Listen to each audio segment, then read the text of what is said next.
Sitting here again with Lusanda Komanisi. We spoke last week about your lightweight division. Now we want to speak about your fights. It's official. Dennis and Mwale, how are you feeling about the whole thing? I'm so excited that Dennis took the fight. Actually, he also wanted the fight. It's just that we were having difficulties in negotiating good persons for the fight. He signed the contract. I'm happy with the new contracts as well. So I'm just waiting for fight night now. Well, you've been in training camp anyway. I mean, this fight was coming all along. As you said, you just ran into a bit of a stumbling block with the contracts. But now that it's on, what do you think about Dennis as an opponent? Well, I've so much respect for him. And I give respect to anyone who put those 8-ounce gloves and get in the ring. You know, he's a good fighter. I think I'm going to put him to the test. You know, I know he's won 8 fights, he's 8-0, but I'm not no one he's faced before. I think I'm better than the fighters he's faced before, and I'm going to surprise him in fight night. Well, he's sort of, I mean, naturally as you get in your career, you get a bit better. So he's on the rise in terms of his performances. How do you think he's going to be on fight night? Well, he's going to be strong. You know, he's gonna give it his best shot. I'm going to give it my best shot.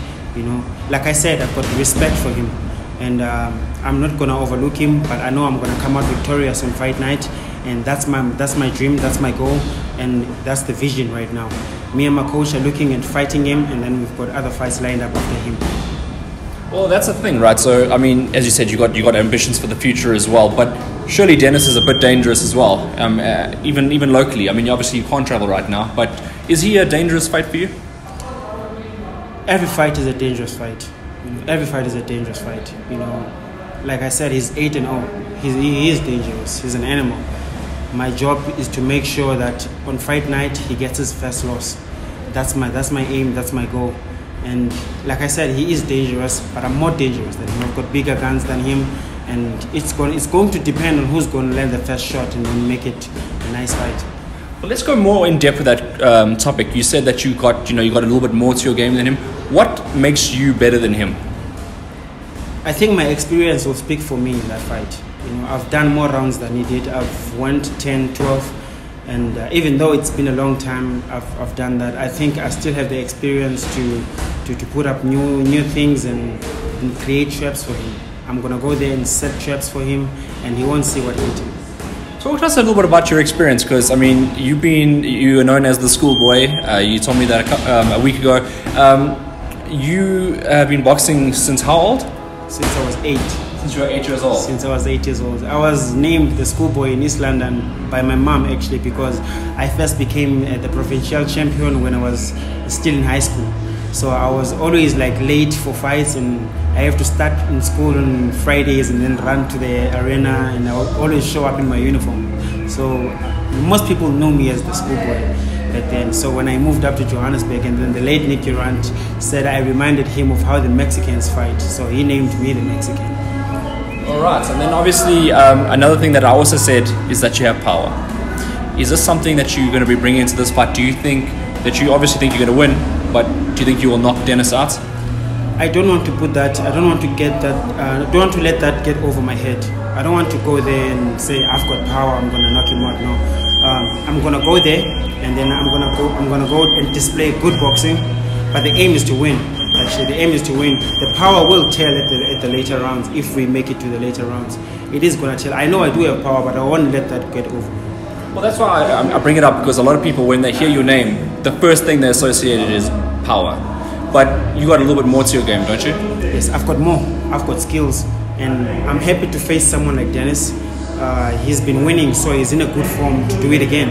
You know, I'm happy. I'm not going to fight someone who's going to run away or make it a boring fight. He's coming to win. He's looking for 9-0, and my job is to make him. I need to make sure that he goes home with 9-1. Well, let's take everything and say boxing skill. Let's take away experience and just say boxing skill for boxing skill. How do you stack up against each other? Okay, if I look at myself and look at him, I think I've got more. I've got more, and I can take the smoke. The question is he going to take the smoke?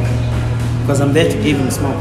I'm there to make it hot for him. I'm there to make it hard for him. You know, I respect him. I respect his team, because they're going to put everything they've got. But me and my team have plans too. You know, we come in there, we're looking for something bigger. You know, I'm there to steal the show as well, because it's a big tournament. I'm there to steal that show. I've been there before, and I did it last time. I want to do it again. Let's talk about your relationship with your coach, Vusim Tolo. How are you guys going in this camp? Actually, I enjoy training with Vusim Tolo because it tests me, it pushes me to the limit. He doesn't always make it easy for me. He doesn't always listen to the fighter when the fighter is tired, when the fighter is not feeling like it. If you're tired, he's going to push you until you can't anymore. You know, that's what I like about him. He brings the best out of me. Where does he rank? Because obviously he's an assistant coach to Colin Nathan as well, but he's got his own stable of fighters. Where would you rank him in terms of South Africa? South Africa is loaded with talent. You know, there's many trainers out there. There's many managers and promoters. But if I have to look at the trainers, I think Vusim Tolo's name has to be mentioned in the top 5. But I can't line them. I can't name them. But I think in the top 5, you must mention his name because he's worked with a lot of fighters and he's helped a lot of champions. And like now, he wants to make me a champion again, and I want to become a world champion again. Choosing him as my trainer is the best thing that ever happened to me, and I'm so happy that I'm able to learn from him. Well, that's a big compliment to him as a trainer as well. And I think he often flies under the radar, so he also needs a lot of credits when it comes to training boxers. I just want to get a bit more details about the fights. How many rounds will the fight be, and do you know the exact venue of the fight? It's Moses Mabhida Stadium in Durban. You know, we're doing 10 rounds. You know, my opponent has never been to 10 rounds. He's never done 10 rounds. So he's never been into deep waters. You know, I want to take him to deeper waters and drown him when I get there. What's your message for Dennis and Mwale before you guys step in the ring? Okay, Dennis, put everything you've got in this fight. Put 100% or 150 if you can, because I'm putting 1,000. I'm coming in heavy. You know, I respect the fact that we're gonna do it. We're gonna fight together. But you have to expect fire. I'm bringing the smoke. I'm bringing the smoke. And do you have a shout out or a thank you for anybody? I want to thank my sponsorships. I want to thank TMA Manufacturing. I want to thank Bongles Consultants and attorneys. I want to thank everybody that's been helping me through my preparations. I want to thank Azinga Fuzile for my sparring. I want to thank Lerado Damin and many more fighters in the gym. Rocky Knapp. I want to thank everyone, my coach. You know, I want to thank my mom. She's been calling me every day, telling me I can do it. Yes, that's it, everyone.